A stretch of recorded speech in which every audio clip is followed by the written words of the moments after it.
Olá, bem-vindos ao Bate-Papo ICB.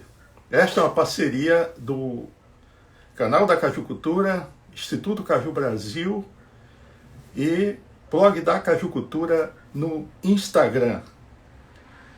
O Instituto Caju Brasil é uma organização não governamental, sem fins lucrativos, que tem como principal objetivo a busca pela sustentabilidade do agronegócio caju e por meio da inovação.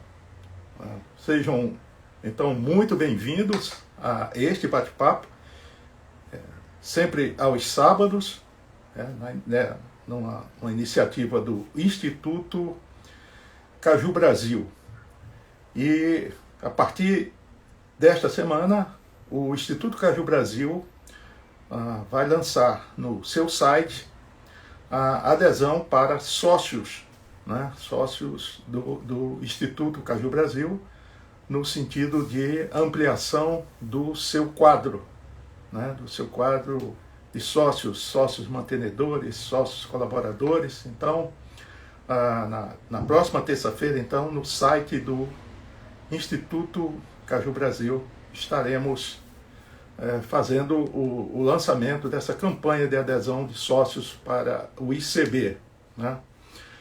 Então, sejam muito bem-vindos, as pessoas que estão ingressando neste momento, o Nelson Tadeu, o Léo Antônio, o Marco Aurélio, o Raimundo Emílio, o Afonso Batista de Aquino, nosso amigo Aquino, sempre nos prestigiando aqui todos os sábados. E hoje nós temos um assunto bem interessante que inclusive vai dar sequência a uma série de bate-papos. Nós sabemos o seguinte, que no continente africano, que hoje é o maior produtor mundial de castanha de caju, as mulheres representam mais de 80% da força de trabalho envolvida na colheita de castanha in natura ao nível de fazenda, e também no processamento. Ainda assim, estima-se que o percentual de mulheres africanas proprietárias de fazendas seja inferior a 10%. Da mesma forma, no Brasil, avalia-se que as mulheres representam mais de 80% da força de trabalho em qualquer unidade de processamento de castanha de caju. No entanto, como todos nós sabemos, o percentual de mulheres proprietárias de unidade de processamento é insignificante. Mesmo nas demais atividades que integram a cadeia de valor da cajucultura, a presença feminina é muito pequena. E aqui eu estou falando da parte de logística, parte de varejo e por aí. Mas por que o setor da cajucultura não atrai mulheres empresárias, líderes? Não seria uma vantagem natural para uma mulher dirigir uma empresa que emprega predominantemente mulheres? Então, nós sentimos que a melhor forma de entender essas questões é conversando com algumas mulheres que estão desempenhando com sucesso atividades ao longo dos diversos segmentos que compõem a cadeia de valor da cajucultura. Esse bate-papo de hoje, então, é dedicado a todas as mulheres envolvidas no agronegócio caju. Dentre elas, eu citaria a Cíntia Assis, a Gabriela Carvalho, a Renata Roseto, a Regina Régia, a Ana Cecília Castro, a Andréa Hanser, a Carol Ciotti e a Poliana Kemmel, que já está aqui conosco. Bom dia, Poliana. Bom dia, muito bom dia. É um prazer estar aqui com vocês. Ninguém diz pra gente que quando a gente vai fazer essas lives, a gente fica nervoso. Ninguém prepara a gente para essas coisas, né? Gente, um negócio tão besta, tão simples de fazer, né? Uma comunicação, a gente tá tão acostumado, mas ninguém fala pra gente, olha, tu vai ficar um pouquinho nervosa, respira, se acalma. Mas, Poliana, seja muito bem-vinda. Inicialmente, eu quero agradecer pela sua disponibilidade em estar aqui conosco neste sábado, né?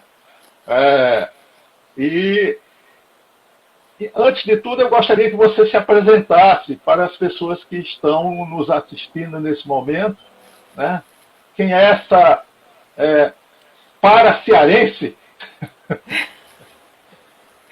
Do Pará, olha onde eu vim parar, né? É, Bom, mas eu reservei assim uma chegada bem especial, né? Eu quero recepcionar o nosso público aqui, você, né, e quem está assistindo a gente de uma forma bem gostosa e gostosa mesmo, viu?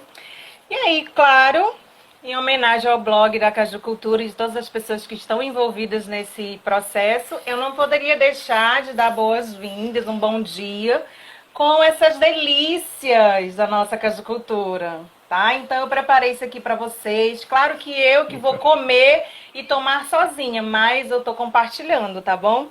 Caju e cajuína. é.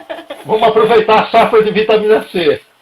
Vamos, vamos. Olha, não tem como. A gente passa o dia em campo, não tem como a gente não querer passar o dia todo comendo um caju, chupando um caju.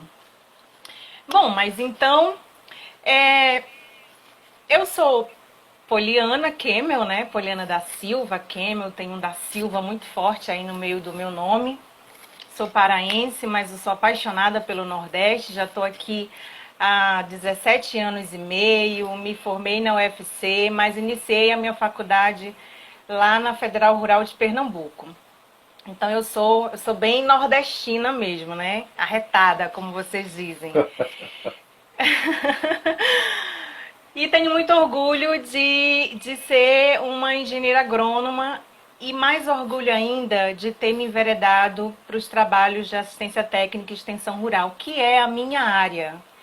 É o que eu sei fazer, né? Trabalhar com agricultores, ir para campo, né? Eu sou mulher de campo e eu digo que eu pego no batente mesmo, né? Então, assim, eu gosto de dialogar com os agricultores, construir conhecimentos, né? E praticar aquilo que eu sei fazer, né?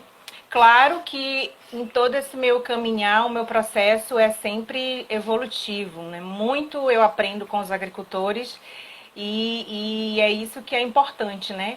Nessa trajetória. Ok. Então, assim, eu sou. Tudo bem, pode perguntar. Depois eu falo. Não, em cima dessa, você falou dessa evolução, né? É, Aham. é, que eu acho fantástico, assim, e como eu estava falando antes de você ingressar, é, nós pretendemos dar um mergulho nesse universo feminino na cadeia da cajucultura, né? E você está estreando, né? Na próxima semana nós vamos ter uma outra mulher aqui, que é proprietária de Nossa. uma unidade de processamento de castanha, que é a Carol Ciotti, né? No outro sábado vamos ter uma outra mulher trabalhando em outra área. Mas, assim, já que nós estamos falando desse universo da cajucultura e do universo feminino na cajucultura, assim, quais as mulheres que lhe inspiraram ou que lhe inspiram nessa área da agronomia ou mesmo na área da cajucultura? Ai, que ótima pergunta. Nossa. Primeiro, antes de responder, eu queria dizer que é muito interessante, né, essa tua proposta de apresentar mulheres aqui é, de vários aspectos, né? No meu caso, como técnica agrônoma, que sou extensionista rural, e também, né, como as outras pessoas que você está pensando em convidar, que são proprietárias, né, mulheres que são gestoras, né, do seu empreendimento. Então, muito interessante isso. Como eu te falei naquela nossa prévia, né, na quarta-feira, as vivências das mulheres, esse protagonismo das mulheres no campo, ele precisa ser compartilhado. São histórias gostosas de se ouvir, né? Porque é muito histórico essa luta, né, de tomada, de ocupação de lugar das mulheres nos espaços que são predominantemente de homens, né? Então a gente está aqui, por exemplo, conversando com o Dr. Vitor Hugo. Nossa, que prazer, né? Eu, uma simples agrônoma, né, que gosta de trabalhar no campo. Então, muitas mulheres me inspiraram e me inspiram. A começar pelas mulheres da minha família mesmo, né? Na minha infância, eu tive uma tia-mãe que me levava para o sítio, que cuidava de fazenda e que geria aquela propriedade, né, junto com o esposo, com todo o prazer do mundo, né? E era uma cumplicidade que existia nisso que era muito gostosa de ver. Então eu tenho várias inspirações, né? Mas a minha trajetória dentro dessa vertente ecológica, sustentável, né, agroecologia e certificação orgânica, ela começou desde a faculdade. Eu tive o prazer de vivenciar uma história muito boa no movimento estudantil da agronomia, né, na federação, na FEAB. E foi lá que eu conheci todas as bandeiras de luta, a agroecologia, né, uma delas, e que é a bandeira que eu trago até hoje comigo. Então, eu sinto que não tinha como ser diferente, né, isso daí. E nesse processo de conhecimento desse universo, eu já mergulhei na extensão rural. Então, eu estudava e já ia, né, conversar com os agricultores, fazer extensão rural. Então, muitas mulheres agricultoras, né, me inspiraram nesse caminhar. Muitas.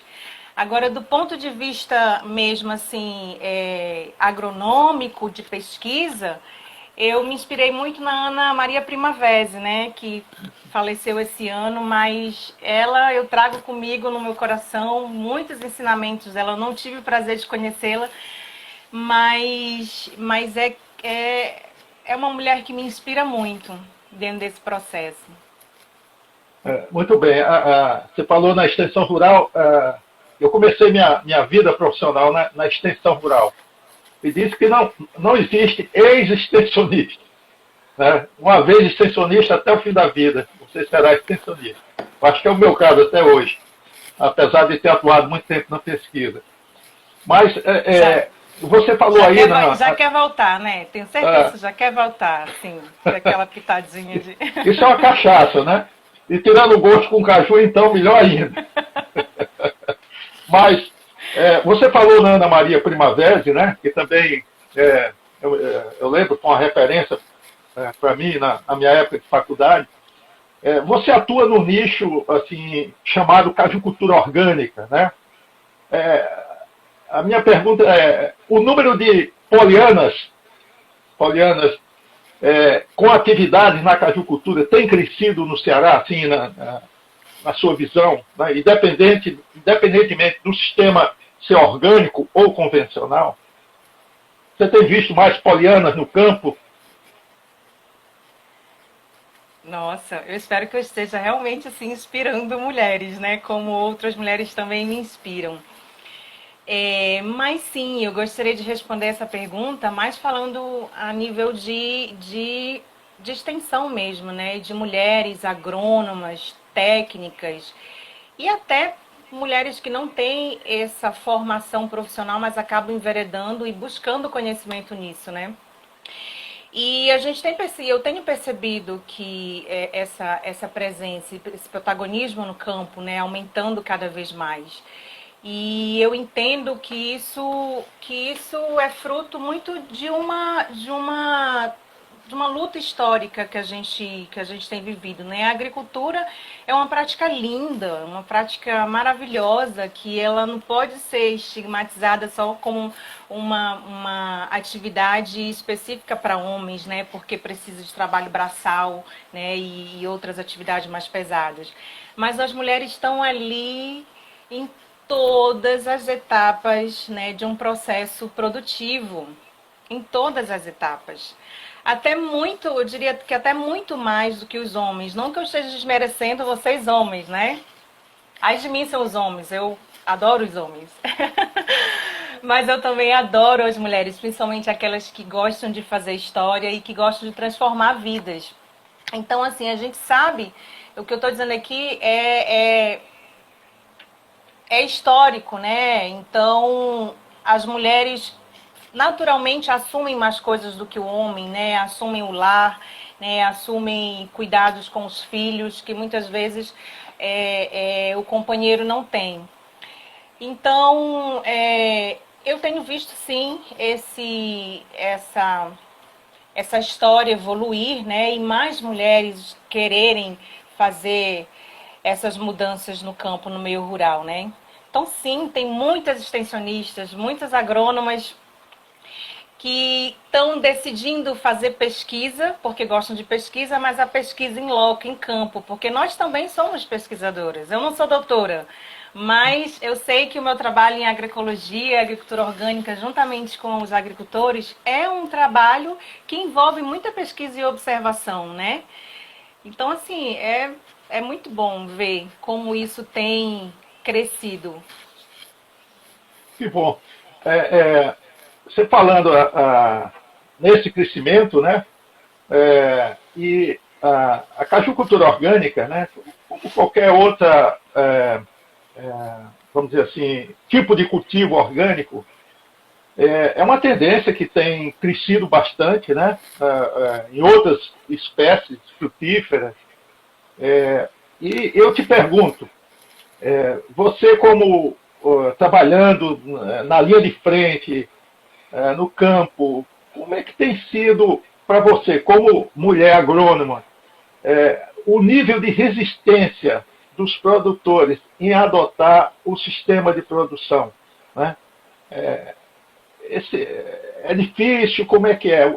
Esse grau de convencimento de repente, você está num sistema sem regras e de um momento para outro você fazer a conversão disso.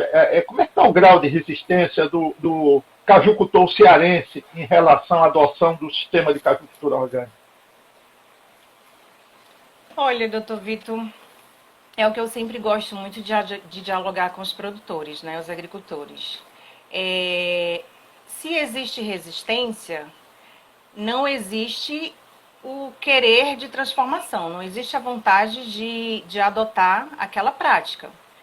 Então a gente precisa sempre estar conversando com esses produtores o que realmente ele está querendo para a unidade produtiva dele. Né? Então é preciso ser esclarecido com essas pessoas que esses sistemas de produção diferenciados, né, mais sustentáveis, eles não devem ser adotados por conta de um modismo, porque o fulano ou cicrano, né, tá fazendo isso e ele tá vendo que está dando certo, mas se está dando certo é porque ele realmente está querendo se adequar. Então, eu acredito o seguinte, que quando eu converso com o agricultor, o que você está querendo? A proposta é essa. Você está disposto? O que você quer? E se ele diz que quer, então ele já está abrindo precedente, né, para aceitar, né, que é uma situação que existe regras sim. Então eu sempre converso, né, com o produtor, que ele precisa primeiramente compreender o que é um produto orgânico, o que é uma área orgânica. Isso é uma coisa que nós técnicos e técnicas a gente precisa estar todo o tempo esclarecendo, porque o produtor rural ele acha que o produto orgânico, né, o cajucultor que não é certificado, ele já tem uma área orgânica e o produto dele já é orgânico, né? E quando eu chego para ele e digo, não é bem assim, um produto orgânico, ele é um produto fruto de um manejo de sistema de produção orgânica. Tem diretrizes, tem regras, ele tem um amplo, né, aspecto de práticas agrícolas que você vai ter que aderir, vai ter que se dispor. E não é tão simples, né? Então ele precisa ter ciência e conhecimento de que existe um esquema de certificação que ele precisa entender, né, e o qual ele vai decidir atender. E que ele precisa se adequar, senão ele vai ter uma lista de não conformidades e vai dar, né, tudo errado. Então eu acho assim que se tem resistência, aquele agricultor ele precisa ser melhor esclarecido dos processos, porque quando ele é esclarecido e é apresentado a ele todas as alternativas de produção orgânica, né, que contrapõe o manejo convencional, que ele tem que largar de mão, né, aí ele pode decidir com clareza se ele quer ou não. E se ele decide com clareza se ele quer, então ele vai acolher, né, e vai entrar no processo de cabeça. Ok. Antes da gente dar sequência aqui, eu queria dar um alô aqui para o Lindenberg Mesquita, o Nelson Tadeu, meu amigo Genésio, Marlos Bezerra, da Embrapa, o nosso amigo Arli Caetano, nosso amigo em comum, Arli Caetano, o Everton Bronzeado, o Joilson e o Jefferson. Então, nós temos gente aqui de vários locais aqui, da Paraíba, do Rio Grande do Norte, do Piauí, do Ceará. Tá? Então, um bom dia todo especial para todos esses seguidores aqui do blog da Caju Cultura. Então, hoje nós estamos conversando com a Poliana Kemmel, que é engenheira agrônoma, e que está falando sobre a atuação das mulheres na cajicultura, com foco na cajicultura orgânica. Mas, Poliana, antes de você ingressar, eu falava aqui sobre um trabalho recente que foi publicado pela Concashel, que é uma entidade internacional que trabalha com a cajicultura na África, onde ela estimava que cerca de 80% da mão de obra envolvida na colheita e no processamento na África, que hoje é o continente produtor de castanha de caju em âmbito mundial, é representado por mulheres, né? E que menos de 10% das propriedades que produzem caju na África pertencem a mulheres. Né? Aqui no Brasil nós sabemos que cerca de 80% da mão de obra envolvida no processamento é do sexo feminino. Né? Então, são mulheres e na área de produção, como é que está isso? Você tem visto assim, o maior protagonismo na área envolvida na produção propriamente dita, tanto no que diz respeito à produção como pós-produção? Como é que está isso? Você que está no dia a dia do campo. Nossa, doutor Vitor, assim, porque o meu trabalho ele é muito a nível de agricultura familiar, né? Eu também já conheci muitas grandes áreas, né, de empresários, grandes empreendedores, mas muito a nível de agricultura familiar. E você não tem ideia de como existem mulheres gestoras do lar, das unidades produtivas, né, com a família ali toda. E com produção, né, beneficiamento, processamento e comercialização, inclusive para vários mercados, né, e isso gerido por mulheres, né, mãe, seja ela mãe junto com a filha, né. Então, esse é um cenário que ele existe, tá bom? Então, quem acha que não tem, tem. Obviamente que nas áreas produtivas, né, claro, o homem ele é bem mais predominante, né, em decorrência de algumas práticas que algumas mulheres, né, não têm o costume de desenvolver. Mas eu conheço muitas agricultoras que são cajucultoras. No assentamento Menino Jesus, ali em Chorozinho, eu dei assistência técnica no ano de 2018 para várias mulheres, né, solteiras, viúvas, né, e também casadas, que cuidam das áreas, né. Eu não vou nem dizer que alguns problemas que existem às vezes, né, em relação ao parceiro, mas que elas que estão à frente, né, gerindo a propriedade, né. E é muito interessante a gente ver isso, porque quando elas também, quando eu chego, que a gente começa a dialogar e elas estão recebendo assistência técnica também de uma mulher, isso gera um empoderamento assim, né, mais azeitado. Então o diálogo flui, a abertura ela é muito boa E o interessante, eu gosto muito de trabalhar com esse público de mulheres em específico, porque assim, o interessante é como elas conseguem fazer essa transferência de tecnologia horizontal, né, de produtor para outro. Então, assim, ela faz isso não só com outras mulheres, ela transfere essa tecnologia que ela está aprendendo, né, que ela está conhecendo, para os homens também, né, vizinhos, colegas, né, de área.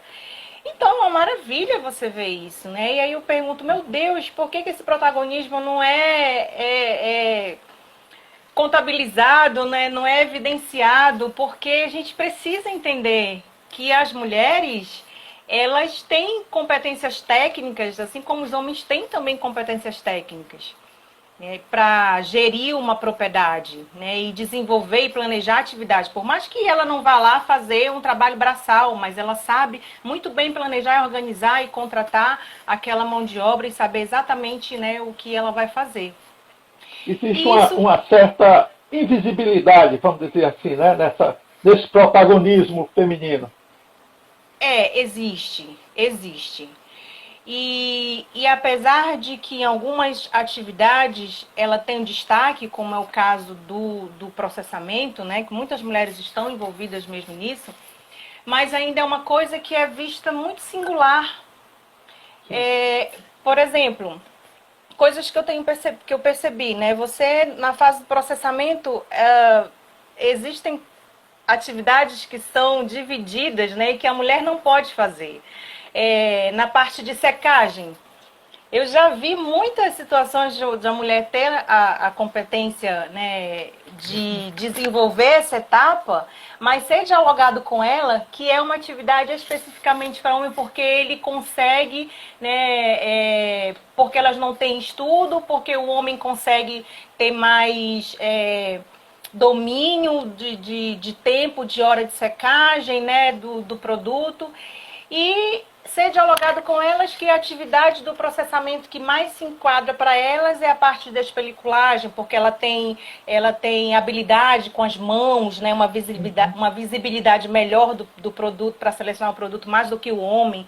Então, assim, eu acho muito estranho isso, né? A gente precisa desconstruir esse processo, porque na verdade eu já vi mulheres chegarem e dizer assim, olha, como, usando uma expressão cearense, macho, eu faço isso daí do início ao fim, tão bom que tu vai se surpreender, mas ela não tem esse espaço, né? Então, a gente precisa também dialogar com os agricultores que o papel da mulher na agricultura não é de ajudadora, ela é de produtora, agricultora também, ela trabalha assim como o homem trabalha, né?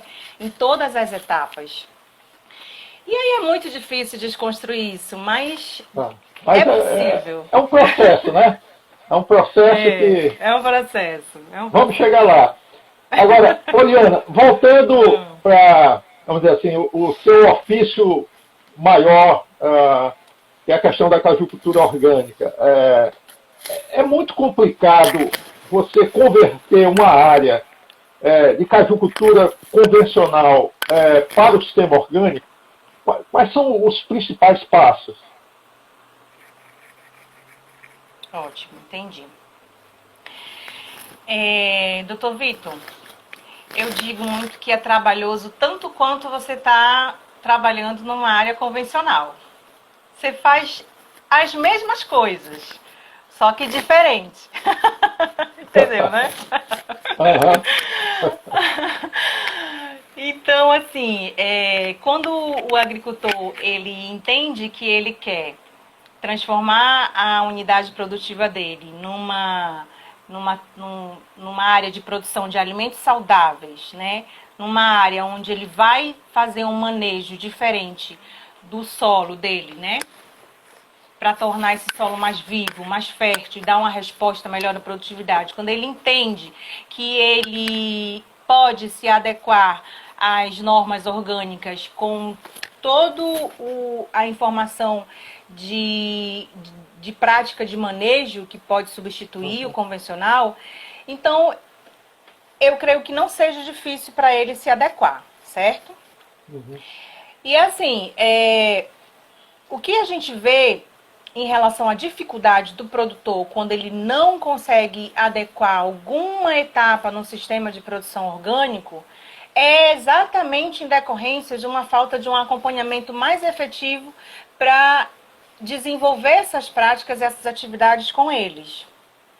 Então, acho assim que a política, nessa hora eu vejo que a política nacional da assistência técnica, né, a Penater, ela deixa esses buracos, porque dentro da política dela, né, existe essa linha, essa diretriz de agricultura orgânica, agricultura agroecológica, mas não existe, de fato, efetivamente, um aporte de recurso e de acompanhamento técnico para essas pessoas que estão dispostas a fazer essa transição do manejo convencional para o orgânico.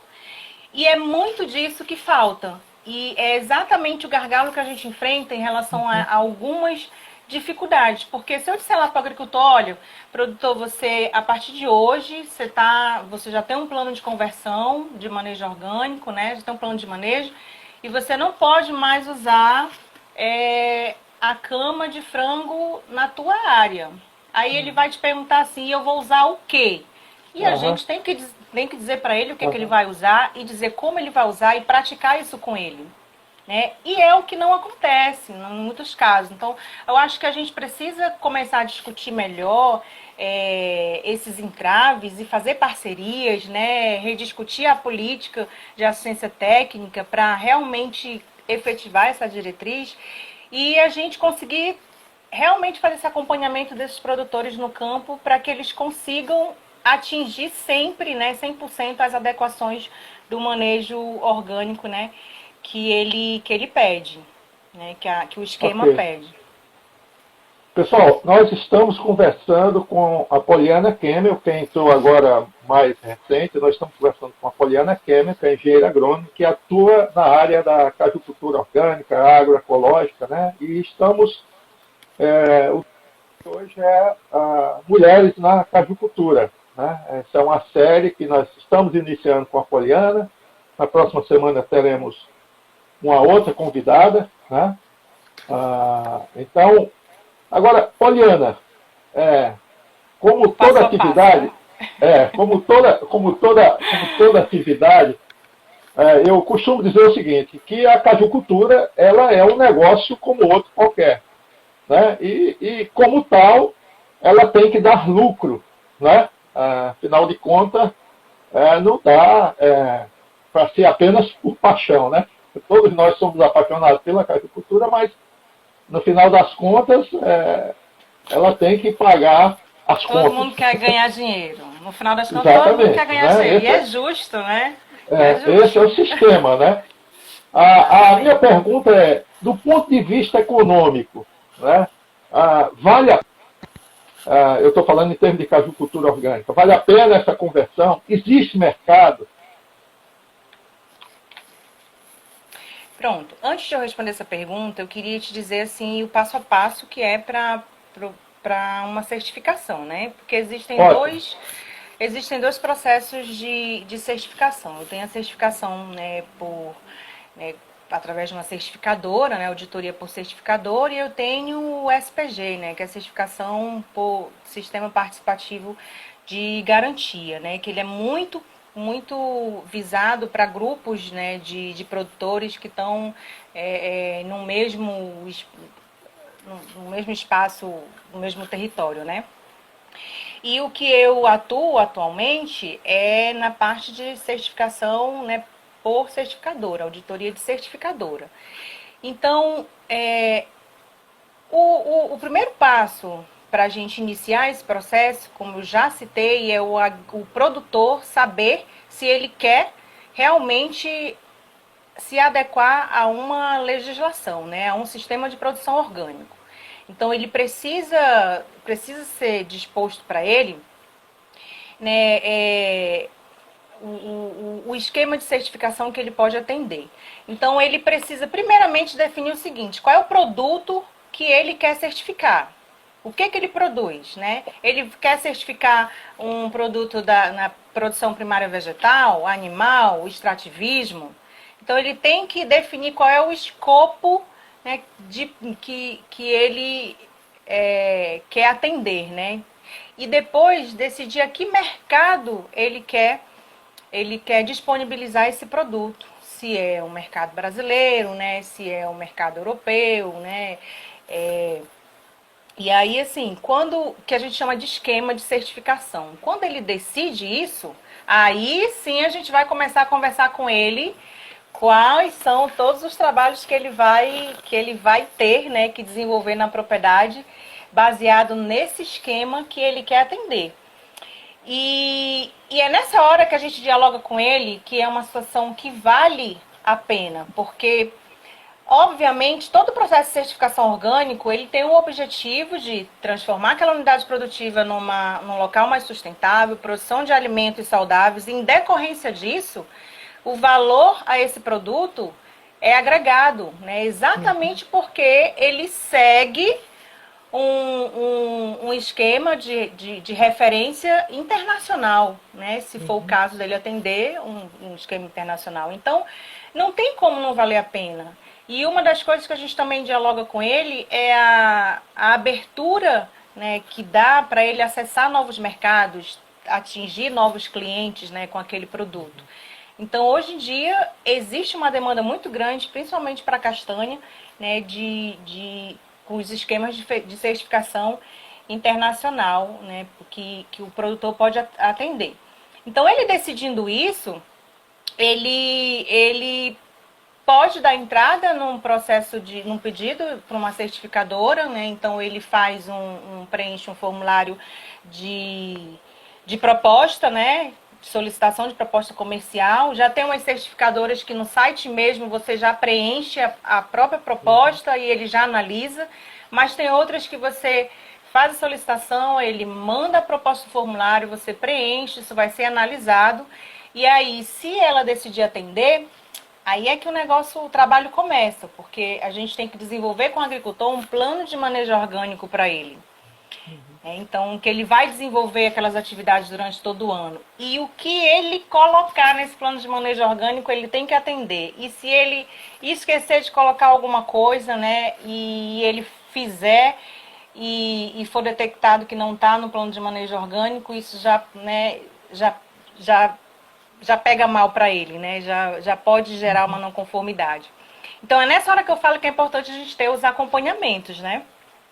Porque depois que esse plano de manejo ele é aceito pela certificadora, aí a certificadora já prepara o produtor para receber as inspeções baseado nesse plano de manejo. E é nessa hora que o inspetor ele quer ver tudo bonitinho, tudo conforme, né? Eu tenho certeza que eles gostam mesmo quando está tudo conforme. Quando tem não conformidade, dá uma tristeza no coração.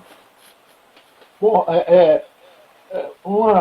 uma coisa que as pessoas sempre perguntam, né, é com relação à questão de controle de pragas e doenças, né? Nós sabemos,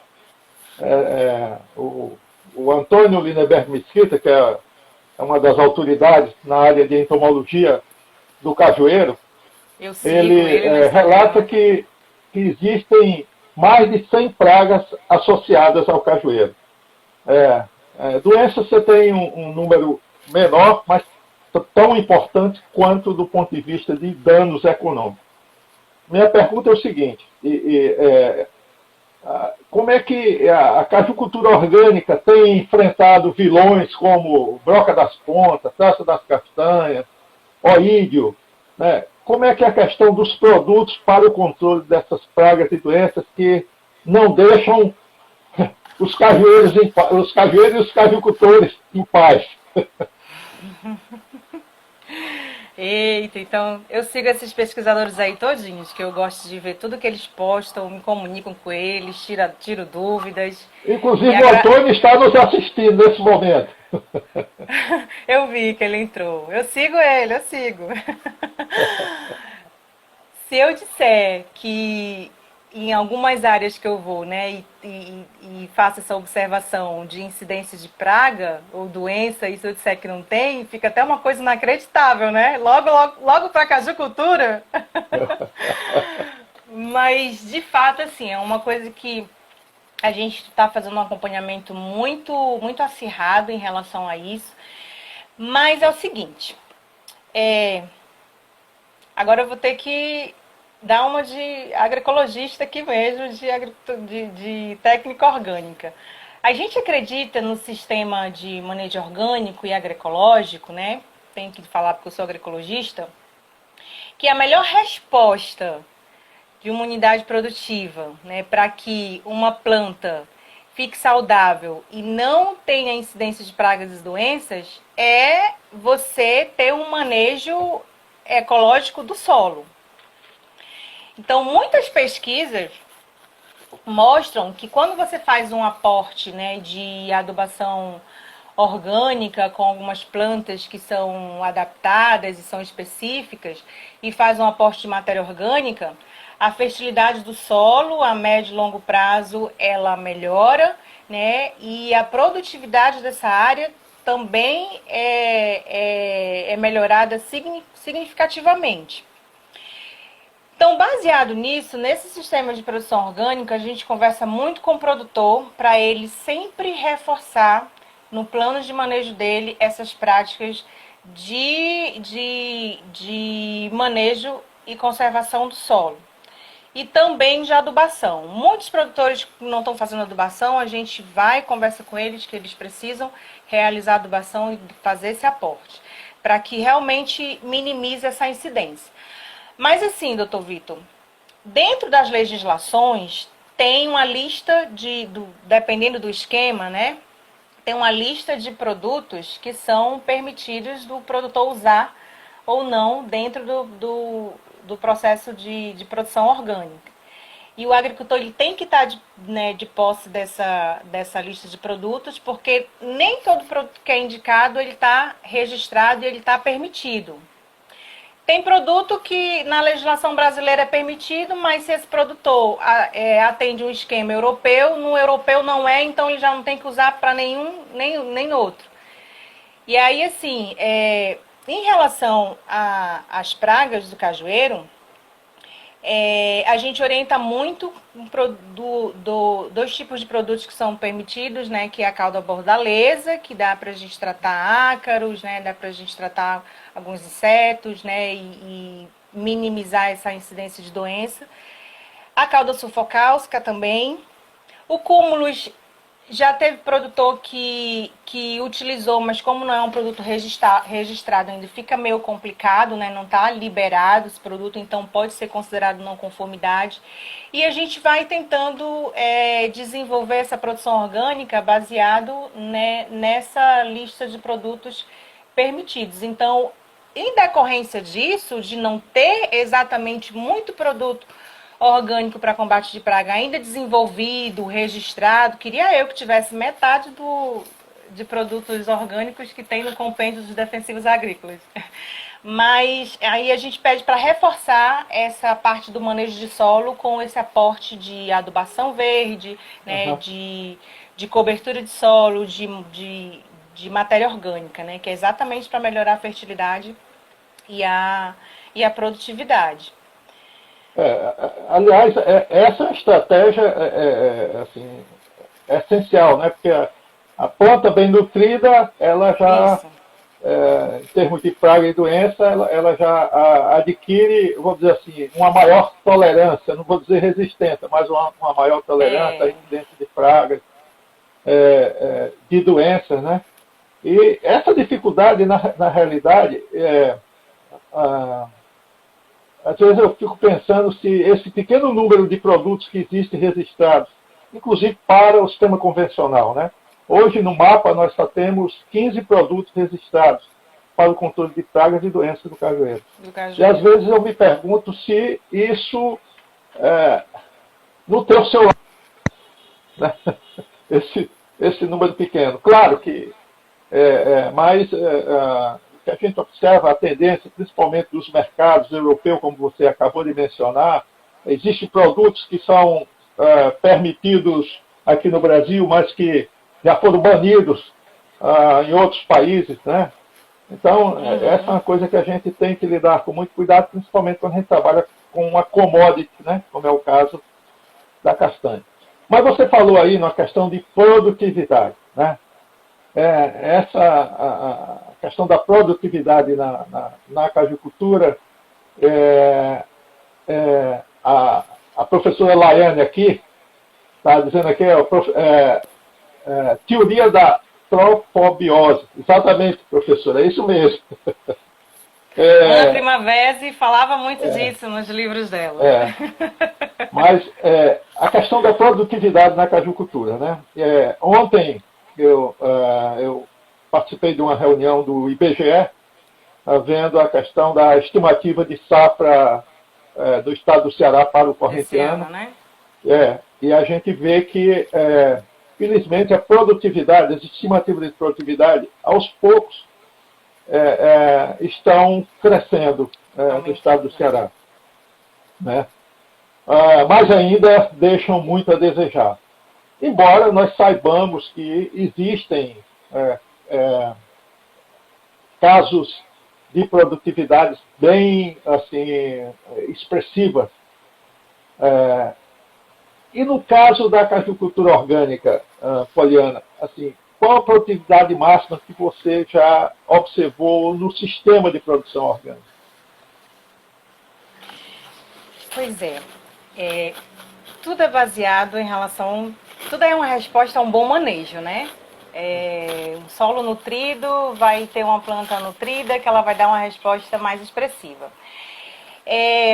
O fato, às vezes, até de a gente não ter precisamente essa estatística até bem precisa de produção diária de cajueiro orgânico, de produtividade, ela está muito ligada também às questões de sigilo comercial, né, de algumas certificadoras, né, que a gente não pode realmente relatar, eles não podem divulgar as informações, né, de área de produção, né, e de produtividade, mas eu lhe digo com toda certeza que o nível de produtividade está aumentando, né? Esse acompanhamento todo ano ele é feito, a gente compara as estimativas que o agricultor analisa, porque a área também é dele, e a gente pede para ele fazer essa estimativa, e essa estimativa ela tem de fato aumentado, mas eu quero deixar bem claro aqui que ela está aumentando, não é porque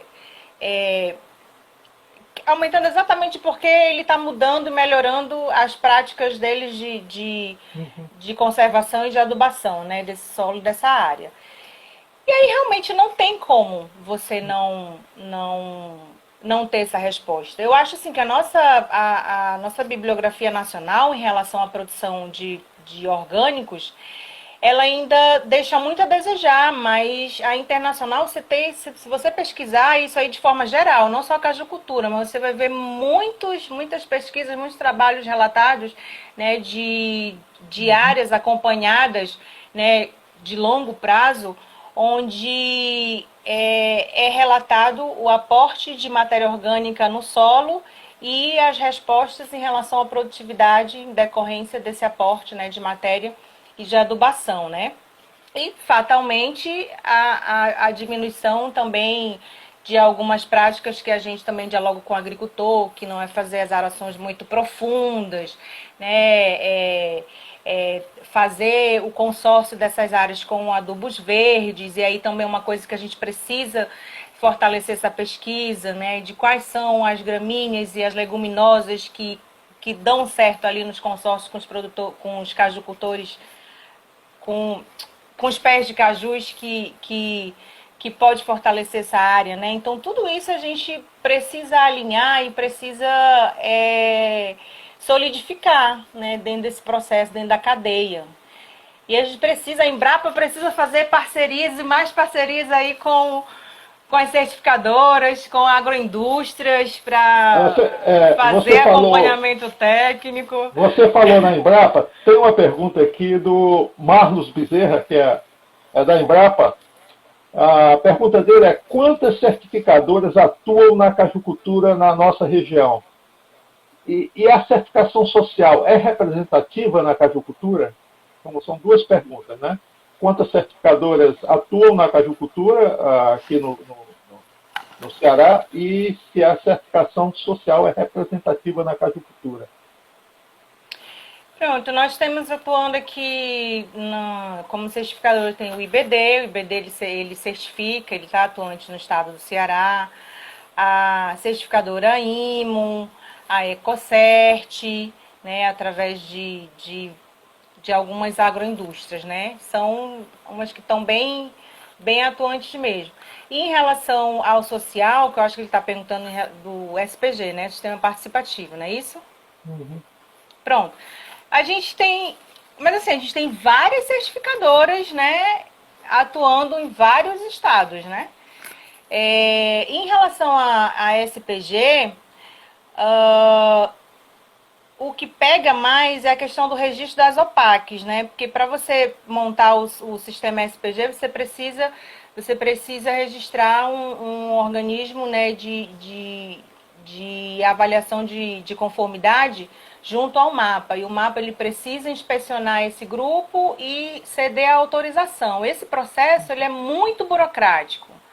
Então, hoje, assim, a gente tem uma comissão, a CEPORG, que tem representantes do Ceará, inclusive tem gente da Embrapa dentro dessa comissão, e dentro dela tem algumas OPACs, né, mas não são tantas. Agora, a nível geral, nós temos a Rede Ecovida, né, nós temos a Eco Ceará, que é certificação orgânica pela Fundação CEPEMA, né, gerida por ela, que está também em processo de quase recebendo autorização. Nós temos lá no Sertão Central a CEPA, né? Mas o ideal é que esses grupos sejam orientados para conseguirem registrar mais OPACs, né? E de preferência que eles façam adesão de grupos de produtores de cajucultores dentro daquela região onde ela está, onde a OPAC está inserida, porque facilita, minimiza custos, né? Então, assim, o fato da certificadora estar mais atuante numa região ou não depende muito também do nível de complexidade que ela tem né, na sua forma de certificação. Uhum. A gente sabe que, por exemplo, o IBD é uma certificadora muito exigente, mas tem muita credibilidade, né? Então, ela certifica muitas áreas aqui. Se você for colocar algumas empresas aqui do estado do Ceará e pesquisar lá no site do IBD, eles acompanham, eles certificam produtos aqui, né? Polpas de caju e de outras frutas também. E elas estão atuantes aqui no estado. Tem uma pergunta mais ou menos correlacionada com isso, a pergunta do Rodrigo Diógenes, que também é do Instituto Caju Brasil. O Rodrigo pergunta qual a relação da certificação da área de caju com outras atividades, tipo a apicultura, mandiocultura. Você pode repetir porque deu uma cortada. Ok. Eu só ouvi qual a relação.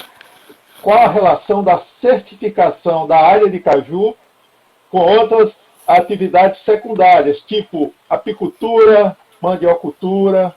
Essa é uma pergunta do Rodrigo Diógenes.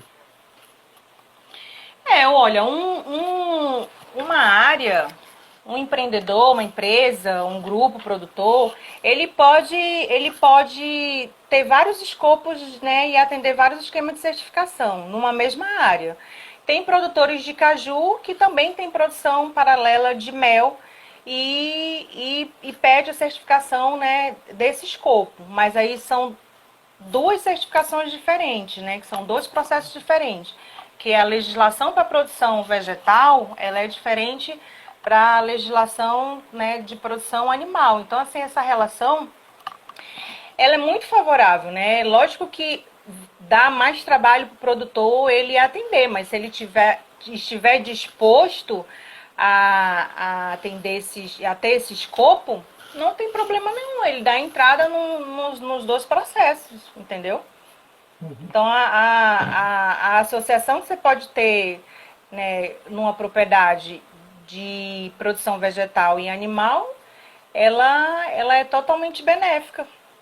Desde que né, todo o aporte que você faz para a produção, por exemplo, de alimento para a produção animal, ele seja de preferência da propriedade. Se não for, e se tiver que vir de fora da propriedade, tem que ser de uma área também certificada, né? Aí o produtor ele tem que analisar bem direitinho, analisar o mercado de produtos, por exemplo, do que ele pode ter ali ao seu alcance na região para desenvolver a produção animal, entendeu? Mas é plenamente possível essa relação. Já estamos praticamente nos minutos finais. Tem mais? Não. O que é bom dura pouco, né, Poliana? Tem uma pergunta aqui do Alessandro. Se você conhece algum grupo de certificação participativa no leste, no litoral leste? Não, no litoral leste não. Que esteja registrado, não. Não conheço. Okay. Agora sim, tem algumas OPACs que elas aceitam a adesão de grupos de outras regiões, né? Aí o grupo tem que analisar se ele está disposto a arcar com os custos, né, de logística dessa distância. Mas na sua diretriz interna, toda a OPAC, ela coloca a adesão de grupos de praticamente todo o estado do Ceará, né? Porque exatamente é muito difícil o mapa registrar de forma rápida isso. A do Sertão Central levou 2 anos para conseguir autorização. A Eco Ceará, desde quando eu me entendo de gente, eles estão nesse processo e o mapa ainda não liberou essa autorização. Ele já faz até assembleias, mas não sai. Então é muito complicado mesmo. Tem uma outra pergunta do Maurílio Filho. A pergunta dele é: a certificação é dada à cultura ou à propriedade? Né? Por exemplo, uma fazenda que tem várias espécies plantadas, certifica só o caju ou tem que trabalhar a propriedade como um todo? Olha, a propriedade como um todo ela é registrada, certo? Você quando vai iniciar o processo de certificação, você precisa ter todo o croquis da propriedade e definir os talhões produtivos que você tem naquela área. Você pode, inclusive, ter dentro de uma propriedade que você vai certificar algum produto, uma produção paralela, convencional, desde que você estabeleça todas as exigências de separação daquela área, né? Mas, assim, a propriedade ela é considerada como um todo dentro do processo. Mas a certificação, ela vai para o escopo que você escolher. Se é o produto de produção primária vegetal, especificamente o caju, você vai certificar o caju, né? Um exemplo, né? O caju, um selo para o caju. Mas a propriedade, ela é considerada orgânica, né? Pessoal, eu conversei com a Poliana Kemmel, né? Quem quiser assistir novamente esse bate-papo, pode assisti-lo no canal da Cajucultura no YouTube. Poliana, eu agradeço muitíssimo e para as suas palavras finais nesse nosso bate-papo. Doutor Vitor, eu que agradeço, eu sou uma fã do blog da Cajucultura, né? Você já percebeu, eu participo assiduamente das conversas. E eu acho assim que nós agrônomos, técnicos, produtores, a gente tem um desafio muito grande que é revitalizar sempre, eternamente, a cadeia da cajucultura. Então, acho que todo conhecimento, toda ação individual que cada um tem, né, com algum grupo, dentro da sua área, né, dentro de uma região, ela é importante de ser compartilhada, é importante de ser divulgada, porque isso faz parte do processo construtivo. Então, eu agradeço e qualquer coisa, vão lá no meu Instagram, a gente conversa, eu sou muito de ajudar nos processos, orientar. E como dizem os jovens, né, que eu já não sou mais tão jovem assim também, tamo junto. Tamo junto, Poliana. Mais uma vez, muito obrigado, né? E agradeço a participação de todos que aqui estiveram, inclusive com perguntas. E nos vemos no próximo sábado com a Carol Ciotti, falando sobre o universo da cajucultura. Um abraço e um bom final de semana para vocês. Agora eu vou comer o meu caju. Um abraço. Tchau. Tchau.